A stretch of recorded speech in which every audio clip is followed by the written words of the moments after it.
Emperor Justinian I and the non-Chalcedonians.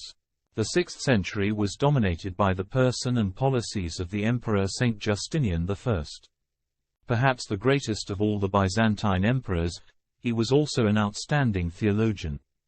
He correctly understood the relationship between the Church and the state to be one of unity and cooperation, or symphonia, between the priesthood, which concerns things divine, and the empire, which presides over morals. Justinian's goals were to completely reunite the empire both politically and religiously, by regaining the western part of the empire from the Germanic Ostrogoths, led by Theodoric, and by winning back the Monophysites, or non-Chalcedonians, to the Orthodox faith proclaimed at the Council of Chalcedon. Reconciliation with the Roman Church had already been accomplished in 518 by his predecessor, his uncle Emperor Justin I, who brought the era of the Henoticon and the Acacian Schism to an end by strongly endorsing the Council of Chalcedon.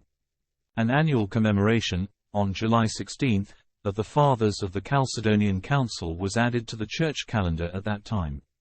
Justinian accomplished his first goal through the efforts of his armies, led by the great general Belisarius, although within 3 years after Justinian's death, the Lombards had taken back much of Italy.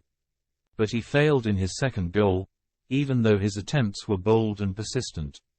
Justinian's main attempt to win back the non-Chalcedonians to the Orthodox Church was through the official condemnation of 3 theologians who had been quite popular in the East, but who had been connected with Nestorius. The first of these, Bishop Theodore of Mopsuestia, had been Nestorius's teacher. He died in 428, 3 years before Nestorius was condemned at the Third Ecumenical Council. The other 2, Bishop Theodoret of Cyrrhus and Bishop Ebers of Edessa, originally had been supporters of Nestorius at the Third Council and therefore had been condemned and deposed at the Robber Council of 449. But at the Fourth Ecumenical Council at Chalcedon, after agreeing to the condemnation of Nestorius, they were restored to their bishoprics. By an imperial decree in 544, and by the decision of the Major Council held in 553, the Fifth Ecumenical Council, also known as the Second Council of Constantinople, Justinian formally condemned the so-called 3 chapters. These chapters were the objectionable, pro-Nestorian writings of Theodoret of Cyrrhus and Lbas of Edessa, along with the writings and the person of Theodore of Mopsuestia.